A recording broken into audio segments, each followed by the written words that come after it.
So first we have studied about the types of system, open system, closed system and isolated system. आता next point आपल्याला study करायचा आहे properties of system. म्हणजे ही जी system आहे system आता तुम्हाला लक्षात आलंच असेल system this is the part of the universe which is under thermodynamic consideration observation we are observing what are changes these are taking place in that small portion. So that is the system. आता त्या सिस्टीमच्या properties कुठल्या आहेत तर त्या दोन टाइपच्या properties असतात एक्सटेन्सिव्ह अँड इंटेन्सिव्ह प्रॉपर्टीज. नाव लक्षात ठेवा. आपल्याला प्रश्न काय येणार आहे एक्सप्लेन किंवा what are the extensive properties किंवा what are the intensive properties. So the first property is the आपण घेऊया extensive property. So what is the meaning of this extensive property? लक्षात ठेवायची हिंट पण मी सांगते.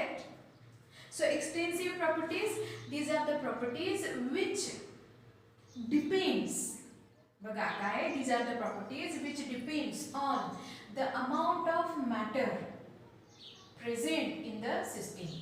म्हणजे त्या सिस्टीम मध्ये जो पदार्थ आहे त्या पदार्थाची अमाउंट त्याचं जे मॅटर आहे म्हणजे त्याचे नंबर ऑफ मॉलिक्युल्स जे असतील किंवा तो जो पदार्थ आहे त्याचे atoms ions ions or atoms किंवा मॉलिक्युल्स किती आहेत ह्या मॅटरच्या अमाउंटवरती जी प्रॉपर्टी अवलंबून असते. So that property is called as extensive property. So the property which depends on the amount of matter.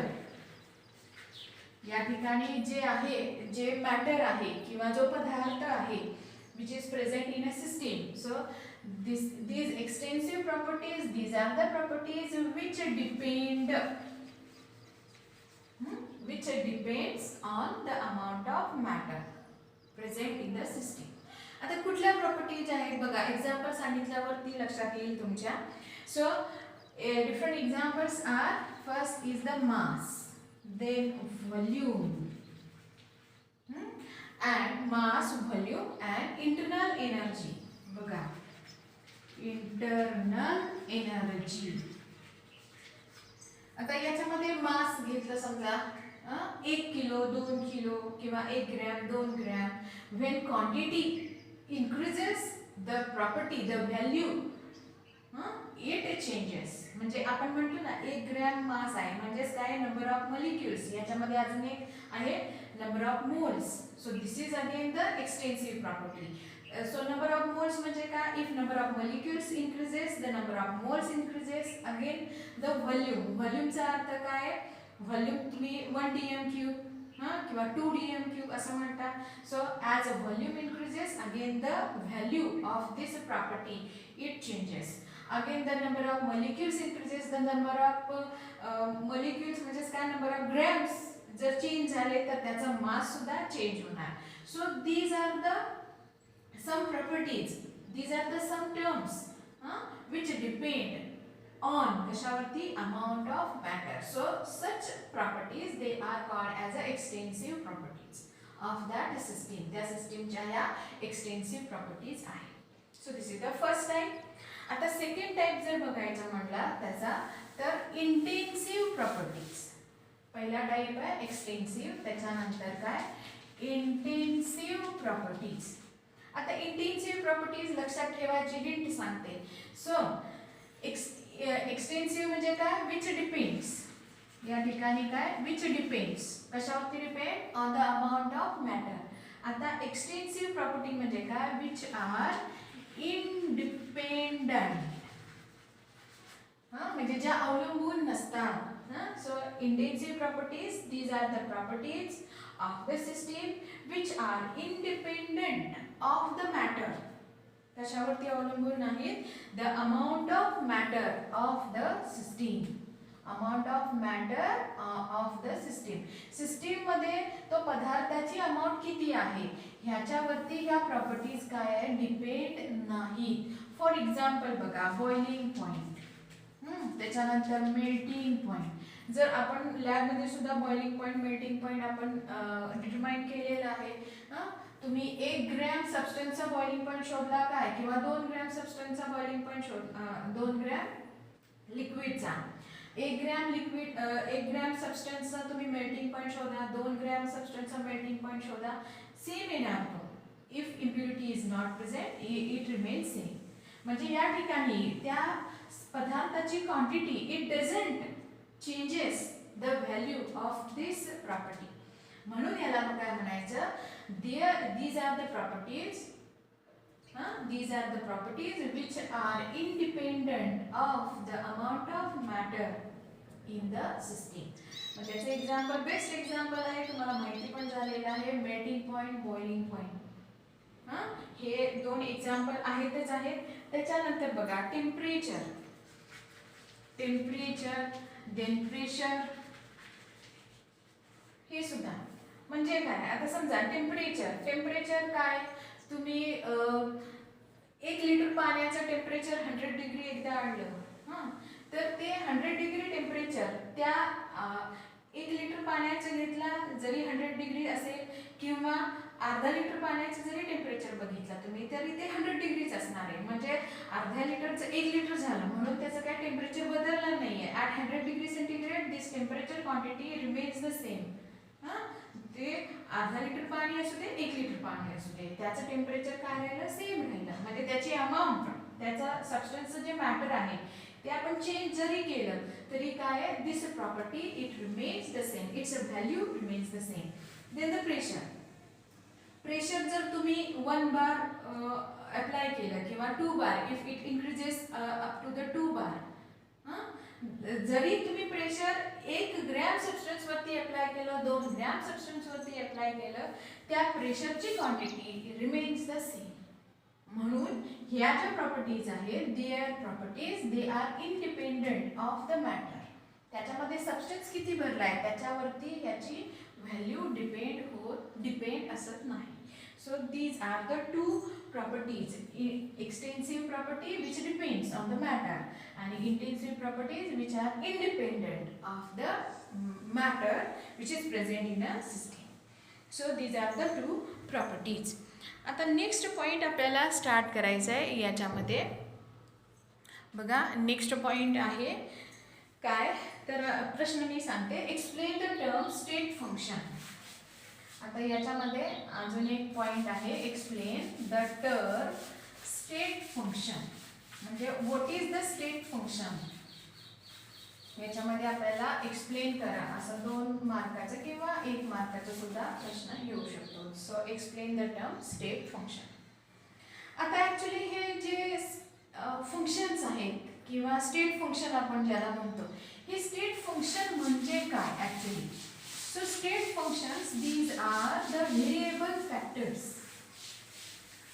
आता variable factor म्हणजे काय, अगेन आत्ताच मी बोलले की in the system, so suppose this is the system. ही जी सिस्टीम आहे, जर आता मी असं एक्सप्लेन करूयात आपण. So suppose this is the gas cylinder. हे काय आहे, गॅस सिलेंडर आहे. सो दिस सिलेंडर, तुम्ही इमॅजिन सुद्धा करू शकता, मी काय आता सिलेंडर आणलेलं नाहीये. So this is the gas cylinder.